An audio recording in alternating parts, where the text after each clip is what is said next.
days later, people are still talking about the Mayweather sucker punch that happened last Saturday. We're going to be weighing in on that, plus your immigration questions answered by our immigration experts as Kababayan LA Talk Tuesday starts right now.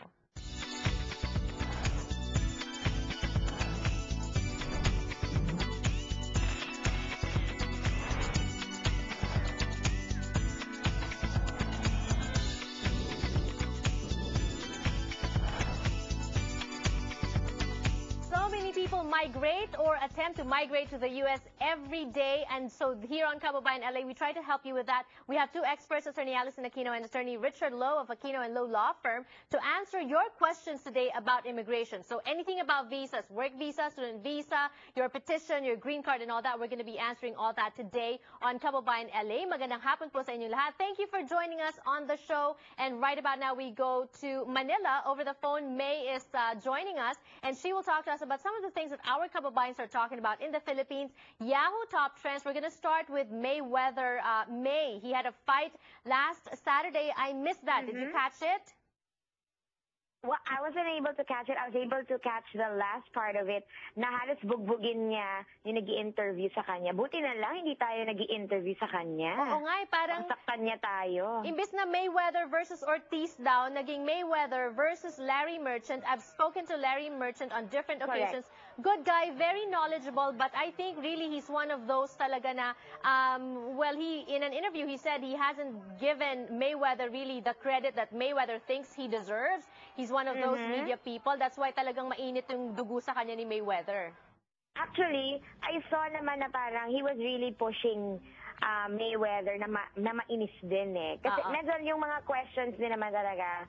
Parang if you were the winner and you're being asked na parang questionable din naman yung win mo, naturally he would react rin badly. It was just that siguro rin Mayweather could have just parang binedma na lang niya dapat, pero hindi. Siyempre, pinatulan niya. Hanggang parang sila na yung gustong mag-red corner, blue corner dun sa ring ng moment na yon. Correct. Kung secure siya sa kanyang pagkapanalo, he could just have let it go. But then at the same time, is it true na the crowd also was booing Mayweather during the interview after he won? Right.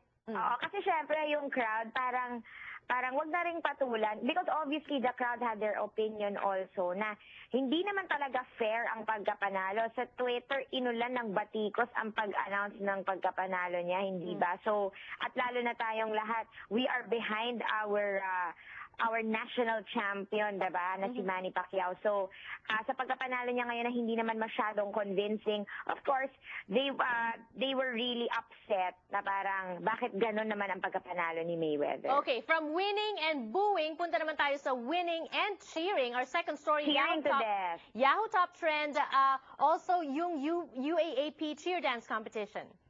Yes, this one I am so into this because my future husband-to-be is also in part of used to be part of the FEU cheering squad. Unfortunately, sila naman ay nag-finish lamang ng third. Ang nanalo ay ang mga Madonna-inspired na UP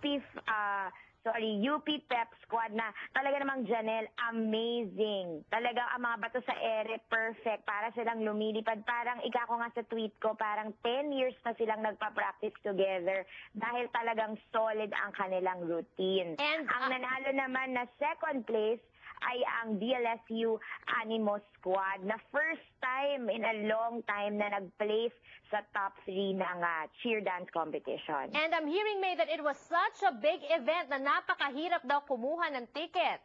Nako, marami nang pumipila ng days before pa lang. As a matter of fact, ito ay, alam mo, parang talo nito talaga yung mismo ang UAAP Games. Dahil ito talaga parang precious pag nakakuha ka talaga ng ticket. And luckily for UP, natalo rin nila ang nagse-celebrate pala ng 400 years nila ang UST na first time rin na hindi nag-place sa Big 3 ng UAAP Cheer Dance Competition. So, sobrang saya, sobrang controversial, at sobrang bongga ng cheer dance competition this year. Kaya naman nag-trend sila talaga ng todo-todo. Alright, and also, I know it also trended on Twitter and also sa Yahoo Top Trends, ang babae sa septic tank, which is now the official Philippine entry to the 2012 Oscar Awards. Yes, talagang hoping tayong lahat na ang movie ni Marlon Rivera will be the best foreign language film sa 84th Oscar Awards. At sana talaga magandang maging feedback para dito sa movie na to na napanood ko. Janelle, at talaga namang dito kasi sa Manila, rave reviews talaga for the movie. Meron kasi silang parang funny spin on how to make indie films. And sana matuwa at maaliw din ang mga jurors naman sa 84th Oscar Awards. Sana for the first time, manalo naman tayo. Okay, it hasn't been screened here. I don't think so. I haven't seen it personally. But if you saw it, so what is the story about? The story is about, well, actually si Eugene Domingo plays herself in the movie. No, si Eugene Domingo naman, one of the talagang wittiest, kumbaga, na actresses ng ating current time. At siya, she's supposed to, parang kinukuha siya ng dalawang young directors na kunwari gagawa sila ng indie film. They wanna get her to star in the film. And kaya babae sa septic tank, nahulog siya talaga sa septic tank sa dulo ng movie. Nako, Janelle, it's hilarious.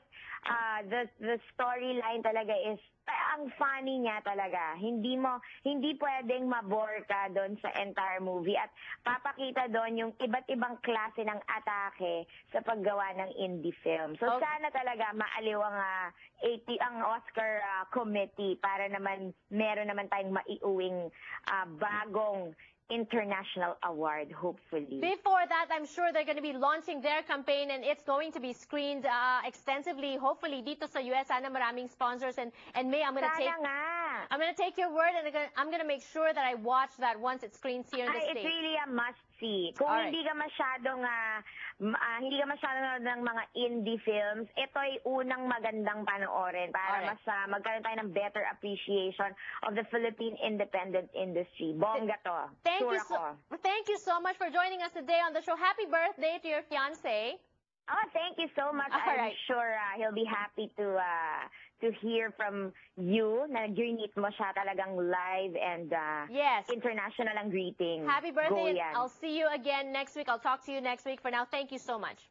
Thanks. All right, May Valdez, if you want to follow her on Twitter, that's the name that she goes by on Twitter. Also her website. She is an events company owner in the Philippines. Napaka-hilarious po ng kanyang mga tweets and she gets to talk to a lot of celebrities there. So you get a lot from her if you follow her on Twitter. Meanwhile, immigration questions answered when we return on Kababayan LA. Don't go away.